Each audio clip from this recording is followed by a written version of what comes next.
Township ವಿರುದ್ಧ ಅನ್ನದಾತರ ಸಮರ ಮುಂದುವರಿತಾ ಇದೆ. ಬಿಡದಿಯಲ್ಲಿ ರೈತರಿಂದ ಅಪ್ಪಿಕೋ ಚಳುವಳಿ ಆರಂಭ ಆಗಿದೆ.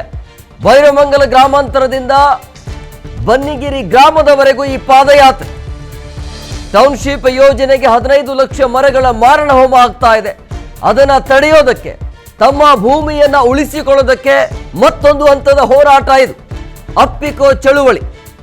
ಬೈರಮಂಗಲ ಗ್ರಾಮದಿಂದ ಬನ್ನಿಗಿರಿ ಗ್ರಾಮದವರೆಗೂ ಪಾದಯಾತ್ರೆ ಇರುತ್ತೆ. ಯಾಕೆ ಈ ಪಾದಯಾತ್ರೆ ಅಂತ ಹೇಳಿದ್ರೆ, ಈ ಟೌನ್ಶಿಪ್ ಯೋಜನೆಯಿಂದಾಗಿ 15 ಲಕ್ಷ ಮರಗಳ ಮಾರಣ ಹೋಮ ಆಗ್ತಾ ಇದೆ. ಮರಗಳನ್ನು ಅಪ್ಪಿಕೊಂಡು ಕಡಿಯಲು ಬಿಡಲ್ಲ ಅನ್ನುವಂಥ ಸಂದೇಶವನ್ನ ರವಾನೆ ಮಾಡೋದಕ್ಕೆ ನಡೀತಾ ಇರುವಂಥ ಪಾದಯಾತ್ರೆ ಇದು.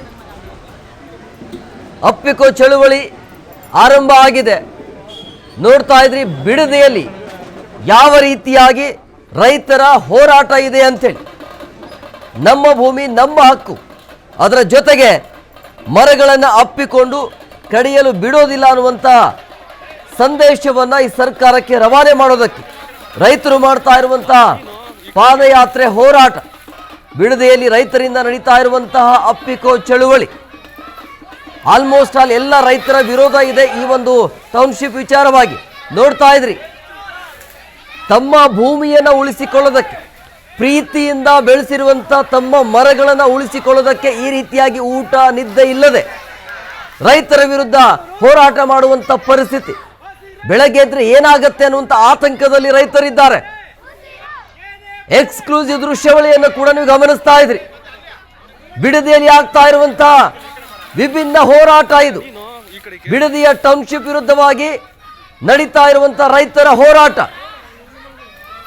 ಆ ಮರಗಳನ್ನು ಅಪ್ಪಿಕೊಂಡು ಯಾವುದೇ ಕಾರಣಕ್ಕೂ ಕೂಡ ನಮ್ಮ ಮರಗಳನ್ನು ನಾವು ಬಿಟ್ಕೊಡೋದಿಲ್ಲ, ನಮ್ಮ ಭೂಮಿಯನ್ನು ನಾವು ಬಿಟ್ಕೊಡೋದಿಲ್ಲ, ನಮ್ಮ ಪ್ರಾಣ ಹೋದ್ರೂ ಸರಿ, ಯಾವುದೇ ಕಾರಣಕ್ಕೂ ಈ ಯೋಜನೆಗೆ ನಾವು ಅವಕಾಶ ಮಾಡಿಕೊಡೋದಿಲ್ಲ. ಫಲವತ್ತಾದ ಭೂಮಿ ಅದನ್ನು ಹೇಗೆ ಕಳ್ಕೊಳ್ಬೇಕು ಅಂತೇಳಿ, ಅದು ಬರಡು ಭೂಮಿಯಲ್ಲ, ಆ ಭೂಮಿಯಲ್ಲಿ ಎಲ್ಲವನ್ನು ಕೂಡ ಬೆಳೆಯಲಾಗತ್ತೆ. ಅಂಥ ಭೂಮಿಯನ್ನು ಹೇಗೆ ಬಿಟ್ಕೊಡ್ಬೇಕು ಅಂತೇಳಿ ನೋಡಿದ್ರೆ ಅಯ್ಯೋ ಅನ್ಸತ್ತೆ.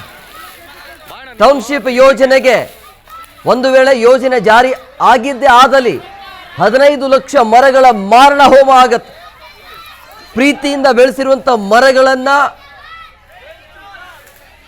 ಹೇಗೆ ನಾವು ಬಿಟ್ಕೊಡ್ಬೇಕು ಅನ್ನುವಂಥ ಆತಂಕ ರೈತರಲ್ಲಿ. ನೋಡ್ತಾ ಇದ್ರಿ, ಎಲ್ಲರೂ ರೈತರು ಮರಗಳನ್ನು ಅಪ್ಪಿಕೊಂಡು ಮಾಡ್ತಾ ಇರುವಂಥ ಚಳುವಳಿ ಅಪ್ಪಿಕೋ ಚಳುವಳಿ. ಈ ಬಗ್ಗೆ ಮತ್ತಷ್ಟು ಮಾಹಿತಿ ನೀಡ್ತಾರೆ ನಮ್ಮ ಪ್ರತಿನಿಧಿ ರಾಜು, ಫೋನ್ ಸಂಪರ್ಕದಲ್ಲಿದ್ದಾರೆ. ರಾಜು, ನೋಡಿದ್ರೇ ಬೇಸರ ಆಗತ್ತೆ, ಅಯ್ಯೋ ಅಂತ ಅನ್ಸುತ್ತೆ. ಇದೆಲ್ಲ ಸರ್ಕಾರಕ್ಕೆ ಗಮನಕ್ಕೆ ಇಲ್ವಾ, ಅಥವಾ ಸರ್ಕಾರ ನೋಡ್ತಾ ಇಲ್ವಾ ಇದೆಲ್ಲವನ್ನ? ಖಂಡಿತವಾಗ್ಲೂ ಮತ್ತು ಈ ರೀತಿಯ ಒಂದು ಹೋರಾಟವನ್ನ ರೈತರು ಕೈಗೆತ್ಕೊಂಡಿರುವಂತದ್ದು ಸರ್ಕಾರಕ್ಕೆ ಏನು ಒಂದು ತಾಯಿರ್ದೆ ಇದೆಯಾ ಇಲ್ವಾ ಅನ್ನೋ ಒಂದು ಪ್ರಶ್ನೆ ಖಂಡಿತವಾಗ್ಲೂ ಉದ್ಭವ ಆಗುತ್ತೆ.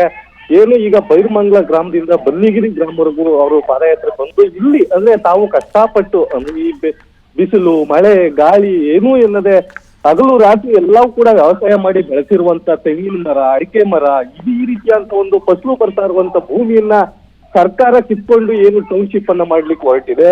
ಸದ್ಯ ರೈತರು ಒಂದು ಸ್ಲೋಗನ್ ಅನ್ನು ಇಟ್ಕೊಂಡು ಹೊರಟಿರುವಂತದ್ದು, ಸಾಕು ಸಾಕು ಕಾಂಕ್ರೀಟ್ ಕಾಡು ಸಾಕು, ಹಸಿರು ನಾಡು ನಮಗೆ ಬೇಕು ಅನ್ನೋ ಒಂದು ಸ್ಲೋಗನ್ ಅನ್ನು ಇಟ್ಕೊಂಡು ಈಗ ಅಪ್ಪಿಕೋ ಚಳುವಳಿಯನ್ನ ಮಾಡ್ತಾ ಇರುವಂತದ್ದು ನೋಡ್ತಾ ಇರ್ಬೋದು. ದೃಶ್ಯಗಳಲ್ಲಿ ನೀವು ಸಹಜವಾಗಿ ನಮ್ಗೆ ಕಾಣಿಸುತ್ತೆ, ಅಲ್ಲಿ ಚಿಕ್ಕ ಚಿಕ್ಕ ಮಕ್ಕಳಲ್ಲೂ ಕೂಡ ನಮ್ಗೆ ಈ ಮರಗಳು ಬೇಕು ಮತ್ತೆ ನಮ್ಮ ಜಮೀನು ಬೇಕು ಅನ್ನೋ ಒಂದು ಹೋರಾಟಕ್ಕೆ ಧುಮುಕಿರುವಂತದ್ದು. ಅಂದ್ರೆ ಮನೆಯ ಕುಟುಂಬ ಸಮೇತ ತಂದೆ ತಾಯಿ ಅಜ್ಜ ಈ ಒಂದು ಹೋರಾಟಕ್ಕೆ ಬಂದಿದ್ದಾರೆ. ಇವೆಲ್ಲವೂ ನೋಡ್ತಾ ಇದ್ರೆ ಬಹಳ ಬೇಸರ ಆಗುತ್ತೆ. ಸರ್ಕಾರ ಯಾಕಿಷ್ಟು ಒಂದು ಅಟಮಾರಿತನವನ್ನ ತೋರ್ತಾ ಇದೆ ಅನ್ನೋದು ಕೂಡ ಖಂಡಿತವಾಗ್ಲೂ ಪ್ರಶ್ನೆ ಉದ್ಭವ ಆಗುತ್ತೆ. ಇವತ್ತು ಏನು ಅಪ್ಪಿಕೋ ಚಳುವಳಿ ನಡೀತಾ ಇರುವಂತದ್ದು ಬನ್ನಿಗಿರಿ ಗ್ರಾಮದಲ್ಲಿ ನಡೀತಾ ಇದೆ. ಮತ್ತಷ್ಟು ಏನು ಹೋರಾಟದ ದಿನೇ ದಿನೇ ತೀವ್ರತೆ ಪಡೆದುಕೊಳ್ತಾ ಇದೆ. ಆದ್ರೂ ಕೂಡ ಸರ್ಕಾರ ಯಾಕೆ ಕಿಂಚಿತ್ತೂ ಒಂದು ಕಾಳಜಿನ ತೋರಿಸ್ತಾ ಇಲ್ಲ, ಮತ್ತೆ ರೈತರ ಭೂಮಿಯನ್ನು ಕಸಿದುಕೊಳ್ಳುವುದಕ್ಕೆ ಯಾಕೆ ಮುಂದಾಗ್ತಾ ಇದೆ ಅನ್ನೋದು ಕೂಡ ಬಹಳ ಪ್ರಶ್ನೆ ಆಗುತ್ತೆ.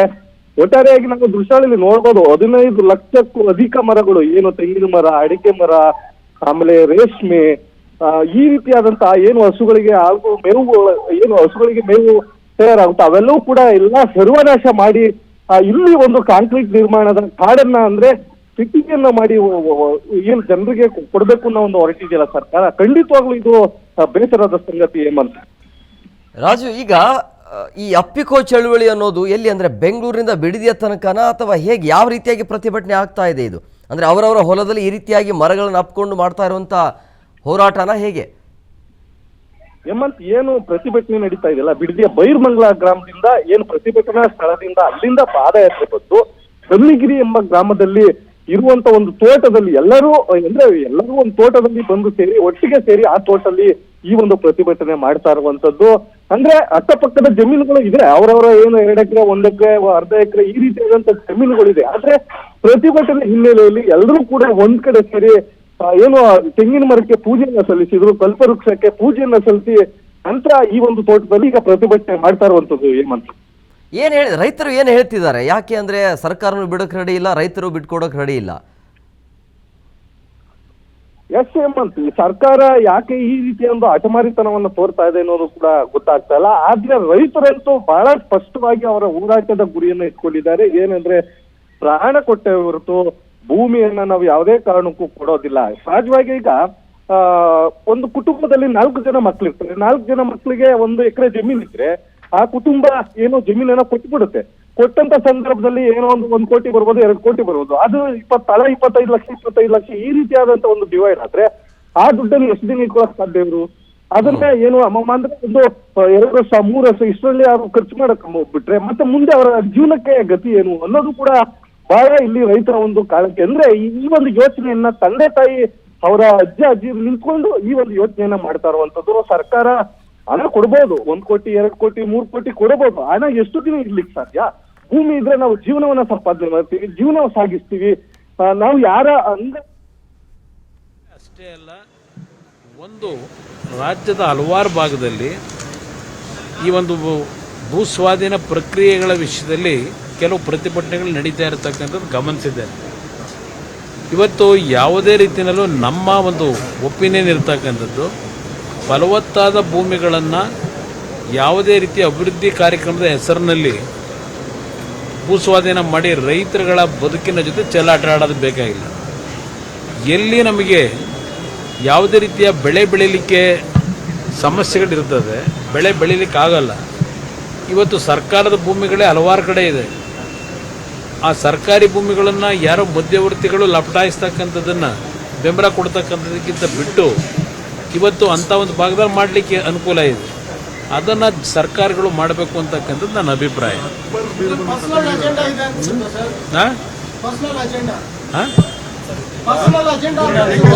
ಶುರು ಮಾಡಿರುವಂತದ್ದು ನಿಮ್ಮ ಜೆಡಿಎಸ್ ಅಸ್ತಿತ್ವಕ್ಕೋಸ್ಕರವಾಗಿ ಶುರು ಮಾಡಿದ್ರಂತ ಯಾರು ಕಾಂಗ್ರೆಸ್ ನಾಯಕರು ಹೇಳ್ತಿದ್ದಾರೆ. ಪ್ರಿಯಾಂಕಾ ಖರ್ಗೆ ಏನು ಅಸ್ತಿತ್ವ? ಅಯ್ಯೋ ರಾಮ, ಪ್ರಿಯಾಂಕಾ ಖರ್ಗೆ ಅವರೇ ಕಾಂಗ್ರೆಸ್ ನಾಯಕರೇ 2018ರಲ್ಲಿ ಹಲವಾರು ಭಾಗ್ಯ ಯೋಜನೆ ಕೊಟ್ಟು 13ರಿಂದ 17ರವರೆಗೆ ಭಾಗ್ಯ ಯೋಜನೆ ಈ ಗ್ಯಾರಂಟಿ ಯೋಜನೆ, ಆಗ ಭಾಗ್ಯ ಯೋಜನೆ ಕೊಟ್ಟು 2018ರಲ್ಲಿ ಪ್ರಿಯಾಂಕಾ ಖರ್ಗೆ ಅವರೇ, MP ಪಾಟೀಲ್ರೆ, ಯಾರ ಮನೆ ಬಾಗಿಲಿಗೆ ಬಂದು ಕಾಲಿಡ್ಕೊಂಡು ಕೂತ್ರಿ? ಯಾರ ಮನೆ ಬಾಗಿಲಿಗೆ ಹೋಗಿ ಕಾಲಿಡ್ಕೊಂಡು ಕೂತಿದ್ರಪ್ಪ? 2018ರಲ್ಲಿ ಬಂದಿದ್ರಲ್ಲಪ್ಪ ನೀವೇ. ನಿಮ್ಮ ಅಸ್ತಿತ್ವ ಉಳಿಸ್ಕೊಳಕ್ಕೆ ತಾನೇ JDS ಮನೆ ಬಾಗಿಲಿಗೆ ಬಂದಿದ್ದು. ನಾವು ಬಂದಿದ್ದು ಅಸ್ತಿತ್ವ ಉಳಿಸ್ಕೊಳ್ಳಿಕ್ಕೆ. ನಾವು 10 ಸೀಟ್ ಗೆಲ್ಲಿ 20 ಸೀಟ್ ಗೆಲ್ಲಿ ಚುನಾವಣೆಯಲ್ಲಿ ಜನ ತಿರಸ್ಕಾರನೇ ಮಾಡಿರಲಿ, ಜನಗಳ ಸಮಸ್ಯೆಗಳಿಗೆ ಹೋರಾಟ ಮಾಡ್ತಕ್ಕಂಥ ಪಕ್ಷ ಇದು. ಒಂದು ಉದಾಹರಣೆ ಕೊಡ್ತೀನಿ. 1989 ದೇವೇಗೌಡರು 2 ಕಡೆ ಚುನಾವಣೆಗೆ ನಿಂತು ಸೋತರು. ನಮ್ಮ ಪಕ್ಷ ಗೆದ್ದಿದ್ದು 2 ಸೀಟು. ಆ 89ರಲ್ಲಿ ಆದಂಥ ಒಂದು ಫಲಿತಾಂಶ ಕೊನೆಗೆ ನೀರಾವರಿಯ ವಿಷಯಗಳಲ್ಲಿ ಅವತ್ತಿನ ಕಾಂಗ್ರೆಸ್ನ ಆಡಳಿತ ಏನು ನಡೀತು ನಮ್ಮ ರಾಜ್ಯದ, ಅದರಲ್ಲೂ ವಿಶೇಷವಾಗಿ ಕಾವೇರಿ ಜಲಾಶಯ ಪ್ರದೇಶದಲ್ಲಿ ಟ್ರಿಬ್ಯುನಲ್ ರಚನೆ ಆಗ್ತಕ್ಕಂಥದ್ದಕ್ಕೆ ಅವರ ಉದ್ದಟತನ ಕಾಂಗ್ರೆಸ್ ಸರ್ಕಾರಗಳು ನಡೆಸೋರಲ್ಲ. ಅವತ್ತು 89ನೇ ಇಸ್ವಿ 176 ಸೀಟ್ ಗೆದ್ದು ಅದರ ಪ್ರತಿಫಲ ಇವತ್ತು ನಾವು ಅನುಭವಿಸ್ತಾ ಇದ್ದೇವೆ. ಇವತ್ತು ಏನು ಡ್ಯಾಮೇಜ್ ಆಯಿತು ಕಾಂಗ್ರೆಸ್ನ ಆಡಳಿತದಲ್ಲಿ, ಆ ಸಂದರ್ಭದಲ್ಲೂ ಕೇವಲ 2 ಸೀಟ್ ಗೆದ್ದಂಥ ದೇವೇಗೌಡರ ನಾಯಕತ್ವದಲ್ಲೇ ಕಾವೇರಿ ಪರವಾಗಿ ನಿರಂತರವಾಗಿ ಹೋರಾಟ ಏನು ಮಾಡ್ಕೊಂಡು ಬಂದಿದ್ದೇವೆ. 2 ಸೀಟ್ ಗೆಲ್ಲಿ 120 ಸೀಟ್ ಗೆಲ್ಲಿ ನಮ್ಮ ಪಕ್ಷ ಜನಗಳ ಮಧ್ಯದಲ್ಲಿರ್ತಕ್ಕಂಥ ಪಕ್ಷ ಇದು. ಇವ್ರಿಗೆ ಬೇಕಾದಾಗ ಯಾರು ಬೇಕಾದರೂ ಕಾಲಿಡಿದ್ದೀರಿ. ಇದೆಲ್ಲ ಇಷ್ಟು ದಿವಸ DMK ಅವ್ರ ಜೊತೆ ಸೇರಿದ್ರಿ. ಈಗ TVK ಪಕ್ಷ ಅಧಿಕಾರಕ್ಕೆ ಬಂತು ಅಂತ ಹೇಳಿ DMK ಅವ್ರನ್ನ ನಡ್ಡಿರ್ನಲ್ಲಿ ಬಿಟ್ಟು ಅಲ್ಲೋ ಕಾಲಿಡ್ಕೊಂಡಿದ್ದೀರಿ. ನಿಮ್ಮ ಯೋಗ್ಯತೆ ಇದು. ನನ್ನ ಪಕ್ಷದ ಬಗ್ಗೆ ಚರ್ಚೆ ಮಾಡಬೇಡಿ, ಅವಶ್ಯಕತೆ ಇಲ್ಲ, ಗೊತ್ತಿದೆ. ಯಾವುದು ಒಂದು ನಿಮಿಷ, 470 ದಿವಸದಿಂದ ಬಿಡದಿನಲ್ಲಿ ನಡೀತಿರ್ತಕ್ಕಂಥ ಏನು ಹೋರಾಟ ರೈತರು. ನಾನು ಯಾವತ್ತು ಮೊದಲನೇ ಹೋರಾಟಕ್ಕೆ ಹೋಗಿದ್ದೀನಿ ಅಂತಕ್ಕಂಥದ್ದು ತೆಗೀರಿ. DK ಶಿವಕುಮಾರ್ ಮುಖ್ಯಮಂತ್ರಿ ಆಗಿರ್ತಕ್ಕಂಥದ್ದಕ್ಕೆ ಹೋರಾಟ ಅಲ್ಲ. DK ಶಿವಕುಮಾರ್ ಆ ಭಾಗದ ರೈತ ಕುಟುಂಬಗಳನ್ನು ಇವತ್ತು ಯಾವ ಪರಿಸ್ಥಿತಿ ತಂದೊಡ್ಲಿಕ್ಕೆ ಕೊಟ್ಟಿದ್ದಾರೆ ಬದುಕನ್ನು, ಅದರ ವಿರುದ್ಧ ನಮ್ಮ ಹೋರಾಟ ಇದೆ. DK ಶಿವಕುಮಾರ್ ವಿರುದ್ಧ ಅಲ್ಲ, ಇದು ಯಾರೋ ಒಬ್ಬ ವ್ಯಕ್ತಿ ವಿರುದ್ಧ ಅಲ್ಲ. ಇವತ್ತು ಉದಾಹರಣೆಗೆ ಇವತ್ತು ನೀವು ತೋರಿಸ್ತಾ ಇದ್ರಿ 1119 ಕೋಟಿ ವೆಚ್ಚದಲ್ಲಿ ಮೇಕ್ರಿ ಸರ್ಕಲ್ನಿಂದ ಈಗ ಹೆಬ್ಬಾಳದವರಿಗೆ ಫ್ಲೈಓವರ್ನ ಏನು ಕನಸಂತೆ ಅಲ್ವೇ ಸುರಂಗ ಮಾರ್ಗ.